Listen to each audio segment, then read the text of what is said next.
दोस्तों, क्या सच में किसी को गुनाहों की सजा इतनी भयानक भी मिल सकती है? क्या जिसकी वजह से उसे अपनी जिंदगी के 8 साल ऐसी जगह पर बिताने पड़ेंगे जहां पर उसे अपने खाने के नहीं बल्कि खुद को किसी के खाने ना बनने के लिए मुशक्कत करनी पड़ेगी।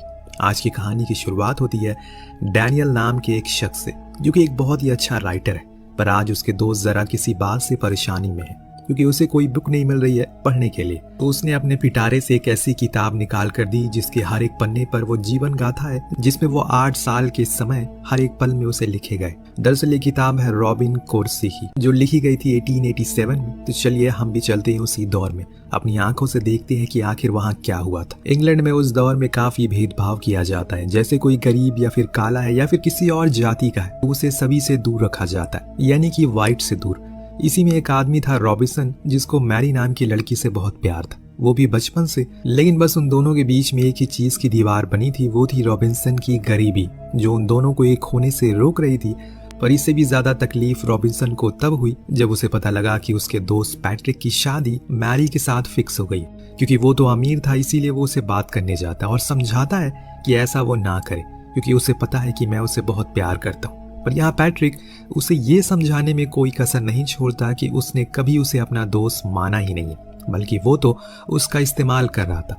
लेकिन आज वो उसे एक मौका देता है, जो ये था कि अगर उसने लड़ाई में उसे हरा दिया तो फिर वो इस रिश्ते के लिए मना कर देगा। अब उसकी ये बात रॉबिन्सन मान गया, लेकिन कुछ ही देर में पैट्रिक जमीन चाटता दिखा और इसमें वो थोड़ा घायल भी हो गया, इसीलिए अब रॉबिन्सन वहां से जाने लगा। लेकिन इतने में पैट्रिक ने उस पर पीछे से हमला करने की कोशिश की, जिस दौरान रॉबिन्सन से उसका कत्ल हो गया। जी हाँ, उसने उसे जान से मार दिया और ये देखकर मानो वहां भूचाल आ गया। उसके सभी साथियों ने उस पर बंदूक तान दी, लेकिन उन्हीं में से एक आदमी ने उसकी मदद की और कहा कि वो यहाँ से चला जाए, वरना उसके लिए मुसीबत खड़ी हो सकती है। ये सुन रॉबिन्सन सीधा मैरी के पास पहुंचा, जो उसके हाथ में लगा खून देखकर घबरा गई। उसने उसे सब कुछ बताया। मैरी ने उसे सलाह दी कि वो इस शहर से दूर चला जाए, वरना ये लोग उसे मार देंगे। कोई नहीं समझेगा कि आखिर गलती इसमें किसकी है। रॉबिन्सन को भी ये चीज ठीक लगी, पर जाते हुए उसने उसे वादा किया कि वो 1 साल बाद वापस लौटेगा, तब वो दोनों साथ होंगे। ये कहकर उसने अलविदा लिया। वहां से एक शिप पर बैठकर शहर से बाहर निकल गया। ये जहाज अंग्रेजी हुकूमत का था, जो कि हिंदुस्तान जा रहा है, क्योंकि इन्हें खबर मिली है कि वहां पर एक ऐसा मकबरा है जिसके अंदर कई ऐसे सोने लगे हैं जो दुनिया के किसी भी कोने में नहीं मिलते। इसीलिए ये सभी उसी की ओर निकले हैं। रॉबिन्सन भी उस दौर में अपनी डायरी में सब कुछ लिख रहा है कि कैसे सब कुछ उसके साथ घटित हुआ है। लेकिन अब वो उम्मीद करता है कि उसके इंडिया जाने पर सब ठीक हो जाएगा। वो वहां पर कुछ दिन बिताएगा, दिन वापस आ जाएगा और मैरी से शादी कर लेगा। लेकिन दोस्तों, जो सोचो वैसा कभी कहाँ होता है। उसी रात इनकी शिप का सामना हो जाता है समुद्री तूफान से, जिसे वो झेल ना सका और एक एक करके सभी क्रू मेंबर मारे गए और पूरे शिप को समुद्र ने अपने आगोश में ले लिया। यही वजह है कि आज भी ताजमहल हमारी आंखों के सामने, वरना अगर ये शिप हिंदुस्तान पहुंच जाता तो शायद वहां सिर्फ खंडर मिलता। खैर, अब अगले दिन सूरज की किरणें जब समुद्र पर पड़ी तो हमने उसके किनारे पर एक शख्स घायल हालत में देखा। वो कोई और नहीं बल्कि रॉबिन्सन ही है, जो तैरकर एक छोटी सी टापू पर आ गया। जब उसने अपने चारों ओर देखा तो वहां पर उसके साथियों की लाशें थी और वहीं टूटा हुआ शिप दिखाई दिया, जिसके आजू बाजू सिर्फ सामान बिखरे पड़े हैं। उसने आज पूरा दिन तो अपने साथियों को बड़ी ही इज्जत के साथ दफन किया, फिर उनके लिए प्रे भी किया ताकि उनकी आत्मा को शांति मिल सके। देन उसने अपनी सेफ्टी के लिए उस शिप की ओर रुक किया, जहां पर उसे कुछ हथियार तो मिल गए, साथ में कैप्टन का डॉग भी मिला जो कि बच गया था, और इसीलिए उसने उसे अपने साथ रख लिया और वापस टापू की ओर आ गया। जिसके बाद वो अपने खाने पीने के सामानों को इकट्ठा करना शुरू करता है। कुछ इस तरह से उसका पहला दिन इस अनजान आइलैंड पर बीत गया। लेकिन अगले ही दिन उसकी किस्मत खुली। उसे अपने सामने एक शिप आते हुए दिखा। उसने फौरन ही अपनी इकट्ठा की हुई लकड़ियों में आग लगा दी और उन्हें संदेश देने की कोशिश में लग गया। पर अफसोस कि वो बहुत दूर थे। जिस तरह से प्यासे के सामने समुंदर है पर वो उसे पी नहीं सकता, उसी तरह से रॉबिन्सन के सामने शिप तो है लेकिन वो उसे अपनी ओर बुला नहीं सकता। तो यानी कि एक और उम्मीद चली गई। लेकिन इससे रॉबिन्सन को तोड़ दिया, क्योंकि आज से उसने कभी किसी अनजान आइलैंड पर खुद के जीवन को व्यतीत नहीं किया। ये सफर उसके लिए काफी मुश्किल होने वाला है, लेकिन हम और आप उसका साथ देंगे। तो बस बने रहिए और देखते रहिए। आज जो कुछ भी हुआ उसके बाद से रॉबिन्सन ने यह मान लिया कि अब यही उसकी जिंदगी है। उसकी जिंदगी अब वही संवार सकता है और कोई भी नहीं आने वाला उसे बचाने के लिए। तो अब उसे खुद को इस वातावरण में ढालना होगा, जिसकी पहली शुरुआत वो घर बनाने में लगाता है। उसने एक पेड़ के ऊपर अपना छोटा सा घर बनाकर तैयार कर लिया और उसमें उसने उन चीजों को भी रखा जो उसे अपनी शिप से मिले हैं, जैसे कि कैप्टन का डॉग जिसका नाम उसने जैक्सन रखा है। दोनों ही अकेले एक दूसरे के साथी बने हुए हैं और अपने अपने अकेलेपन को दूर कर रहे हैं। लेकिन कभी कभी रॉबिन्सन को बहुत बुरा लगता है कि वो मैरी के पास नहीं है। कई बार तो उसने उसे इमेजिन करता है कुछ इस तरह से उसकी जिंदगी 1 साल यहाँ पर बिता दिया, लेकिन अब तो उसे आदत सी हो गई है। तब से लेकर उसने बहुत कोशिश की कि कोई आ जाए उसे बचाने के लिए, पर हर बारी वर्ल्ड कप हाथ तो आता है, लेकिन ऑस्ट्रेलिया उसे छीन कर हमसे ले जाती है। हर दिन की तरह आज भी वो जैक्सन के साथ वॉक करने निकला है, लेकिन आज उसके साथ कुछ अजीब उसे महसूस हुआ। क्या उसके अलावा कोई और भी इस आइलैंड पर है? क्योंकि वहां उसे कुछ पैरों के निशान दिखे जो कि उसी के घर की ओर जा रहे हैं, इसीलिए उसने उनका पीछा किया। तभी उसे आवाजें सुनाई दी जैसे कोई ड्रम बजा रहा हो। जब उसने उस आवाज का पीछा करके उस जगह पर पहुंचा तो वहां उसने देखा कि कुछ लोग हैं जो अपने ही लोगों की बलि दे रहे हैं। दरअसल ये अलाना नाम के कबीले के लोग हैं जो कि इंसानों का शिकार करते हैं, फिर उसके मांस को खाते हैं। आज इन्होंने दूसरे टापू पर कुछ शिकार किया जिसमें इन्हें वहां के कबीले के 3 लोग मिले जो आज इनका खाना बनेंगे। लेकिन उससे पहले कि वो उन्हें मारे, रॉबिन्सन शूट कर उनमें से एक आदमी को मार देता है, पर इससे और भी सब वहां से भाग गए। पर एक आदमी रह गया जिसे उन्होंने बांध रखा था। रॉबिन्सन उसे आजाद करता है, पर उस आदमी को लगता है कि वो कोई एलियन है क्योंकि उसकी चमड़ी गोरी थी। वो उसके ऊपर ही हमला करके उसे बंदूक को छीन लेता है। तभी वहां पर अलाना के लोग वापस आते हैं और इन पर हमला कर देते हैं, लेकिन रॉबिन्सन उन सभी को शूट करके मार डालता है। तब उस आदमी को थोड़ा बहुत समझ आता है कि ये शख्स उसकी जान बचाने आया है, पर अभी भी उसे कुछ शक था। पर रॉबिन्सन तो उसकी हरकत से बहुत गुस्सा था, इसीलिए वो उसे कुछ अंग्रेजी गालियां देकर वहां से निकल गया। पर कुछ ही दिन बाद रॉबिन्सन जब जंगल में कुछ खाने की तलाश में था तो तभी वो एक जाल में फंस गया, और ये जाल किसी और ने नहीं बल्कि उसी आदमी ने लगाया था जिसकी जान उसने बचाई थी। लेकिन रॉबिन्सन तो उसके जाल से बहुत ही आसानी से रिहा हो गया। जो देख वो आदमी भी हैरान था, इसीलिए वो उसके पीछे पीछे गया। जब उसने उसका घर देखा तब उसे समझ आया कि ये बंदा अलग है। तो रॉबिन्सन ने भी उसे धुतकारा नहीं बल्कि उसे एक नाम दिया जो कि था फ्राइडे। फिर खुद के साथ रखा ताकि वो भी उसकी चीजों को समझ सके, उसकी भाषा को समझ सके जो कि वो समझ और सीख रहा था। समय के साथ साथ दोनों ही अच्छे दोस्त बन गए। एक रात खाने के वक्त फ्राइडे अपने गॉड के बारे में बताता है कि वो कैसे दिखते हैं। ये भी पेंट करके बताता है जो थोड़े बहुत मगरमच्छ जैसे थे। और ये देख रॉबिन्सन हंसने लगा और कहा कि ये तो क्रोकोडाइल है, ये कैसे गॉड हो सकते हैं, इन्हें खुद किसी और ने बनाया है। अब वो खुद के गॉड के बारे में बताता है और उसे बाइबल पढ़ने को देता है, लेकिन न जाने कैसे पर गलती से उसका एक पन्ना फ्राइडे के हाथों से फट गया। जो देख रॉबिन्सन ने उसे बहुत सुनाया और कुछ ऐसी बातें भी कह दी जो कि वो सुनकर बहुत मायूस हो गया और वहां से उठकर चला गया। उसके बाद रॉबिन्सन ने इस गलती के लिए गॉड से क्षमा भी मांगी। जब कुछ दिन उसे अकेली बिताए तो उसे एहसास हुआ कि फ्राइडे से ये चीज गलती से हो गई थी। उसने खामखा इतना ज्यादा उसे सब कुछ बोल दिया, इसीलिए अब वो उसे ढूंढने गया। फिर उसे माफी मांगने के लिए जाता है, लेकिन फ्राइडे उसे बात नहीं करता। तो रॉबिन्सन उसी की भाषा में 2-4 शब्द कहता है जो उसने सिखाए थे उसे। अब ये सुनकर वो खुश हुआ। फिर ये दोनों की दोस्ती शुरू हो गई। दोनों साथ में मिलकर मछलियां पकड़ते हैं और फिर उसे खाते हैं। कुछ दिन बाद फ्राइडे को खबर मिलती है कि नेमन्स फिर से आने वाले हैं, वही कबीला जिसने उसे पकड़ा था। तो ये दोनों अब प्लान बनाते हैं ताकि वो सभी मारे जाएं, उसमें से ये बलि देने की प्रथा खत्म हो जाए हमेशा के लिए।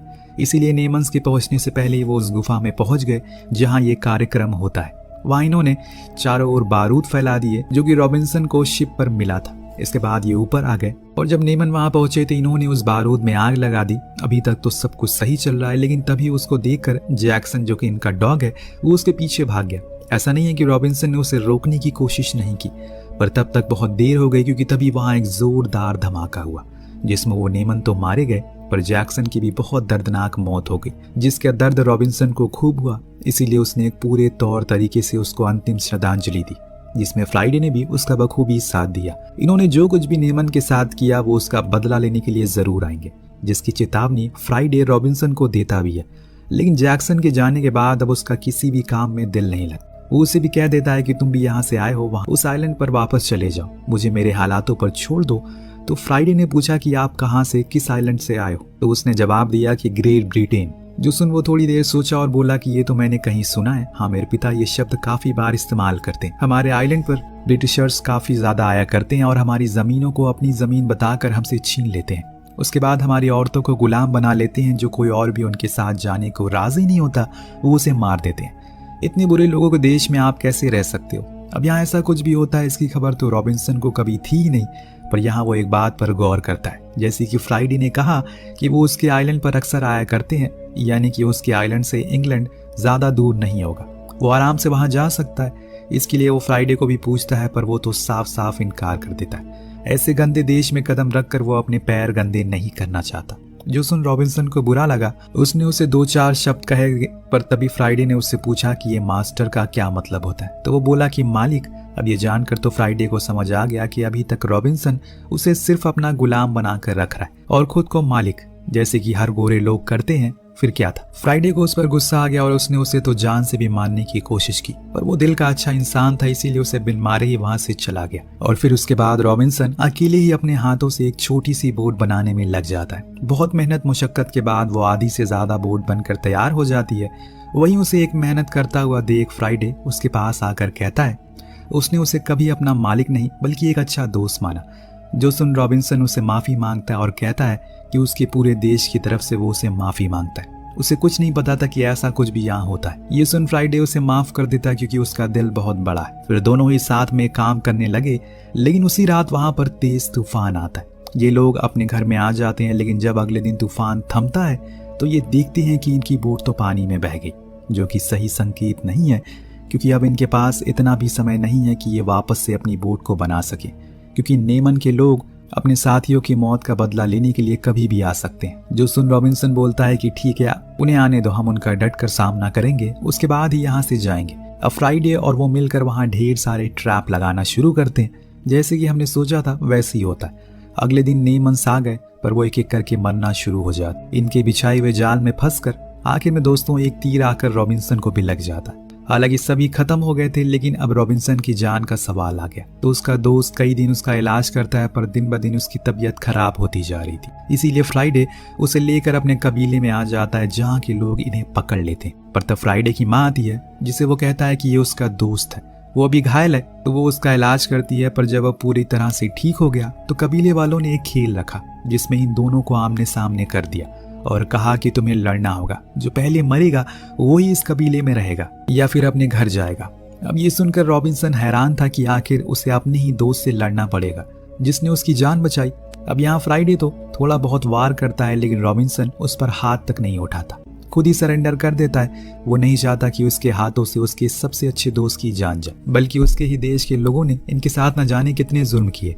अगर मैं मर गया तो शायद उन मरे हुए लोगों को शांति मिल सकेगी। फ्राइडे उसे मारने से मना करता है, क्योंकि कहीं न कहीं वो भी जानता है कि ये उन बाकी ब्रिटिशर्स जैसा नहीं है। अब रॉबिन्सन बैठा हुआ है, उसके आखिरी शब्द थे, मारो मुझे, ये तुम्हें करना ही होगा अपने लोगों के लिए। और अब फ्राइडे अपना हथियार उठाता है, लेकिन तभी एक गोली सीधे आकर फ्राइडे को लगती है, क्योंकि वहां पर कुछ शिप से लोग आ जाते हैं जो इन्हें मारने पीटने लगते हैं। दरअसल ये ब्रिटिशर्स थे जो फिर से इनके लोगों को लेने के लिए आए थे। सभी मिलकर इन लोगों को मारते हैं, पीटते हैं, उनके घरों को जला देते हैं, गोलीबारी करते हैं। इधर फ्राइडे को गोली लगने से उसकी मौत हो गई। रॉबिन्सन ने उसे अपनी गोद में पकड़ कर रखा है, जिस चीज को देखकर वो पूरी तरह से टूट जाता है। उसने हर वो कोशिश करी जिससे वो अपने दोस्त की जान बचा सके, लेकिन उसके ही देश के लोगों ने उसे मार दिया, उससे उसे छीन लिया। अब ब्रिटिशर्स वहां पर रह रहे सभी लोगों को अपना गुलाम बना लेते हैं और ब्रिटेन ले जाने लगते हैं। रॉबिन्सन ने आइलैंड पर अपनी जिंदगी के 8 साल बिताए, जिस दौरान उसे हर उस चीज का एहसास हुआ जो उसने कभी नहीं की थी। इधर लंदन में मैरी पिछले 8 सालों में हर एक दिन उसका इंतजार कर रही, और आज उसे किसी की आहट सुनाई देती है। ये कोई और नहीं बल्कि रॉबिन्सन है। उसने उसे गले से लगाकर एक लंबी सांस ली, मानो उसकी जिंदगी का मकसद पूरा हो गया हो। दोनों ने फैसला लिया कि अब वो शादी कर लेंगे। कुछ इस तरह से उस किताब का आखिरी पन्ना भी खत्म हो गया जिसे हेनरी पढ़ रहा था, पर उसने अब ठान लिया कि वो इस कहानी को बड़े आकार में लिखेगा, ताकि सभी को पता चले कि रॉबिन्सन और फ्राइडे की दोस्ती के बारे में, और ये भी कि उन कबीलों वालों के साथ क्या क्या हुआ था। कहानी के आखिर में हम देखते हैं कि वहां से जाने से पहले फ्राइडे ने रॉबिन्सन को अपनी एक माला दी, ताकि वो हमेशा उसे याद करता रहे, और आज भी ये माला उसके पास है। ये कहानी दोस्ती की निशानी है, जो दिखाती है कि दोस्ती किसी की मोहताज नहीं होती, ना ही धर्म की, जाति की, ना ही काले गोरे की। दोस्ती होती है सिर्फ एक दूसरे के लिए कुछ करने की, गुजरने की चाहत को। आपको कहानी कैसी लगी हमें कमेंट करके जरूर बताएगा। मिलते हैं अगली वीडियो में। Thank you so much watching. Peace out.